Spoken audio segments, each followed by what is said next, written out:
브라질의 축구 전설이자 현대 너클볼 프리킥의 창시자인 주니뉴 페르난부쿠는 전 세계 축구계에서 존경받는 인물입니다. 최근 그는 한 특별 분석 프로그램에 초청되어 손흥민이 볼리비아를 상대로 기록한 슈퍼 프리킥을 분석했습니다. 이 분석은 단순한 칭찬을 넘어 프리킥의 대가인 주니뉴가 자신의 커리어 동안 경험하지 못한 새로운 기술을 접하게 되었다는 점에서 큰 화제를 모았습니다. 손흥민의 슈퍼 프리킥은 MLS 올해의 골로 선정될 만큼 뛰어난 기술력을 보여주었으며 축구 기술과 물리학의 결합을 보여주는 대표적인 사례로 주목받았습니다. 프랑스의 RMC 스포츠 채널은 이 특별한 골에 대한 분석을 위해 주니뉴 페르난부쿠와의 독점 인터뷰를 진행했습니다. 주니뉴는 단순한 해설가가 아닌 프리킥에 대한 권위 있는 전문가로서 그의 분석은 과학적 근거를 바탕으로 이루어졌습니다. 인터뷰에서 진행자는 주니뉴에게 손흥민의 프리킥에 대한 의견을 물었습니다. 주니뉴는 처음에는 일반적인 감차기 슛이라고 생각했지만 4K 화질의 슬로우 모션 영상을 반복해서 분석한 결과 자신이 알고 있던 너클볼 기술과 다른 새로운 기술임을 확인했다고 밝혔습니다. 그의 이러한 고백은 스튜디오 전체를 놀라게 했으며 새로운 프리킥 기술의 등장에 대한 기대감을 높였습니다. 손흥민의 슈팅이 기술적으로 비논리적인지 심지어 그 자신조차도 실현 불가능했던 것인지에 대한 심층적인 전문 강의를 시작하겠습니다. 여러분께서는 이 내용을 반드시 이해하셔야 합니다. 주니뉴 감독은 초슬로우 모션으로 해당 장면을 재생하며 설명을 시작했습니다. 프리킥 기술에는 크게 두 가지 주요 학파가 존재하며 이는 역학적으로 완전히 상반된 원리를 기반으로 합니다. 첫 번째는 간마차기 컬입니다. 발의 안쪽 면을 사용하여 공을 차면 공은 마찰과 회전 스핀을 생성하여 예측 가능한 안정적인 곡선 궤적을 그립니다. 수비벽을 돌아나가는 데 효과적인 기술이며 베컴이나 피르리 등이 대표적인 선수입니다. 아름답지만 골키퍼가 예측하기 쉬운 단점이 있습니다. 두 번째는 너클볼, 특히 K너클볼입니다. 제가 사용하는 기술입니다. 발목을 단단히 고정하고 발등뼈 부분으로 공을 차는 것이 핵심입니다. 이 기술은 공이 회전 없이 날아가는 것을 목표로 합니다. 회전이 없으면 공기 저항이 공의 불규칙적인 압력지대를 형성하여 공이 흔들리고 나클 현상을 일으켜 돌처럼 갑자기 떨어지게 됩니다.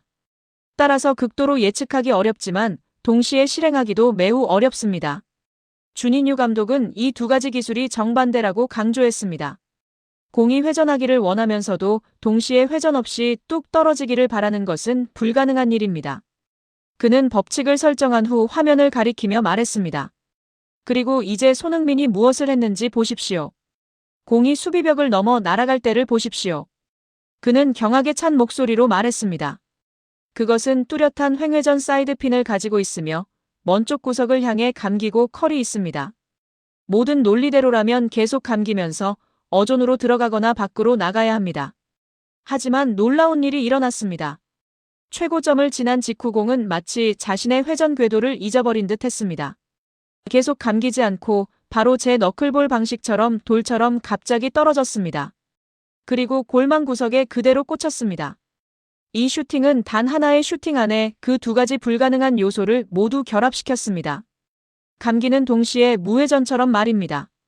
손흥민 선수의 골에 대한 분석 결과 주인뉴 분석가의 충격적인 고백이 있었습니다.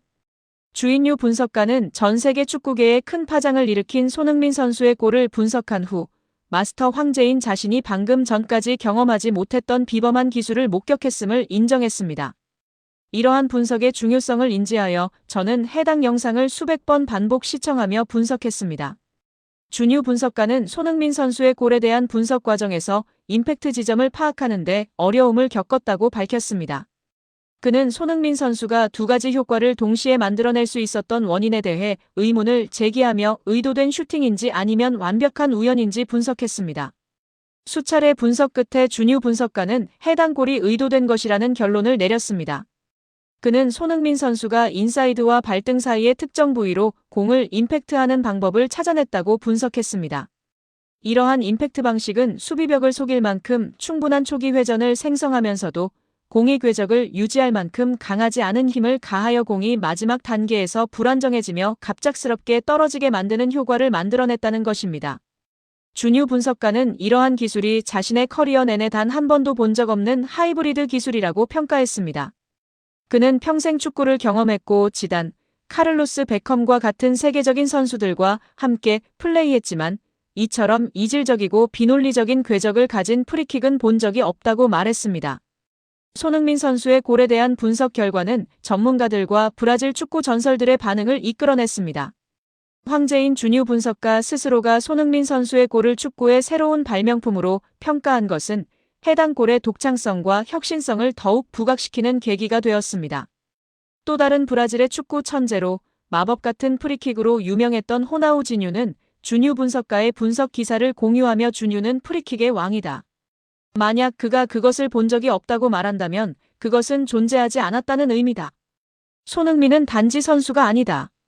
그는 발명가이며 물리학의 법칙을 가지고 노는 예술가다. 그것이야말로 진정한 조가보니투. 조가보니투 아름다운 플레이. 라고 극찬했습니다. 전 미국 국가대표 선수였던 알렉시 랄라스 또한 폭스포츠에서 손흥민 선수의 골에 대한 감탄을 표하며 이것이 무엇을 의미하는지 이해해야 합니다. 그것은 더 이상 아름다운 골이 아닙니다. 그것은 바로 그 분야의 최고 거장. 바로 그 자신에 의해 역사상 유일무이하다고 확정되었습니다. 라고 말했습니다. 주뉴 분석가의 분석 결과 손흥민 선수는 전 세계 축구계는 물론 심지어 그 자신조차도 해내지 못했던 독보적인 기술을 선보였다는 것이 밝혀졌습니다. 미국 스포츠 채널들은 해당 업적을 성공적으로 달성했다고 보도했습니다. 디애슬레틱은 주니뉴 페르남부코가 제자에게 가르쳐준 기술을 언급하며 손흥민의 하이브리드 프리킥 기술에 대한 ESPN의 분석을 다루었습니다. 이 분석은 손흥민의 슈퍼골 피니셔가 모든 프리킥 법칙을 파괴한 하이브리드 슛을 선보였음을 시사합니다. 주인뉴의 분석은 해당 업적을 달성하기 위해서는 단순한 훈련만으로는 부족하며 차원이 다른 수준, 즉 천재의 수준에서 공과의 교감, 타고난 볼 감각을 갖춰야 한다고 암묵적으로 규정합니다. 프리킥의 대가 주니뉴 페르남부코의 관점에서 볼 때 전 세계는 진실을 목격하게 되었습니다. 손흥민이 볼리비아를 상대로 기록한 슈퍼골은 단순한 아름다운 골이 아니었으며 댈러스와의 경기에서 선보인 탑스핀 딥 또한 아니었습니다. 이는 기술적 이질성, 즉 상반되는 두 학파 사이의 하이브리드 기술을 보여주는 사례였습니다. 이 기술은 예술의 최고 거장들조차 경악하며 본 적 없다고 인정하게 만들었습니다. 손흥민은 단순한 기술의 실행자가 아니었습니다. 그는 혁신가이자 창조자였으며 거장들조차 따라야만 하는 물리 법칙마저 거스를 수 있는 인물이었습니다. 손흥민은 단순히 골을 넣은 것이 아니라 프리킥의 대가조차 경악하며 오직 천재만이 이 일을 해낼 수 있다고 인정하게 만든 물리학의 미스터리 비범한 기술, 새로운 예술작품을 창조해낸 것입니다. 오는 18일 오후 8시 서울 월드컵 경기장에서 개최되는 홍명보호의 올해 마지막 A매치 평가전 가나전은 흥행부진 속에 진행될 것으로 예상됩니다. 대한축구협회에 따르면 17일 오전 0시 기준 가나전 티켓은 28,000장 이상 미판매 상태입니다.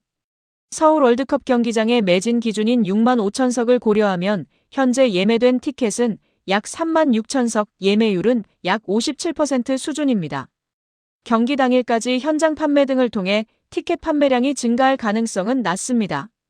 따라서 가나전은 3만 명대 후반에서 4만 명 초반대의 관중 앞에서 진행될 것으로 전망됩니다. 가나전 티켓 판매가 최종적으로 미달될 경우 대한축구협회와 홍명보호는 동아시아 축구연맹 풋볼 챔피언십 동아시안컵 3경기를 제외하더라도 최근 국내 A매치 5경기 연속, 서울 월드컵 경기장에서 열린 A매치 또한 5경기 연속 매진 실패라는 불명예를 안게 됩니다. 서울 월드컵 경기장에서 열린 A매치의 마지막 매진은 김도훈 임시 감독이 이끌던 지난해 6월 중국과의 2026 국제축구연맹 피파 북중미 월드컵 아시아 2차 예선 최종전 64,935명입니다. 모든 경기장을 통틀어 가장 최근에 매진된 A매치는 지난 3월 수원 월드컵 경기장에서 열린 요르단과의 북중미 월드컵 아시아 3차 예선 41,581명입니다. 과거 축구 국가대표팀의 A매치는 높은 인기를 누리며 예매 전쟁을 방불케 하는 현상을 보였습니다. 축구 국가대표팀 자체에 대한 국민적 관심과 더불어 손흥민, 이강인 등 해외파 선수들의 활약으로 어매치 티켓은 연이어 매진되었습니다.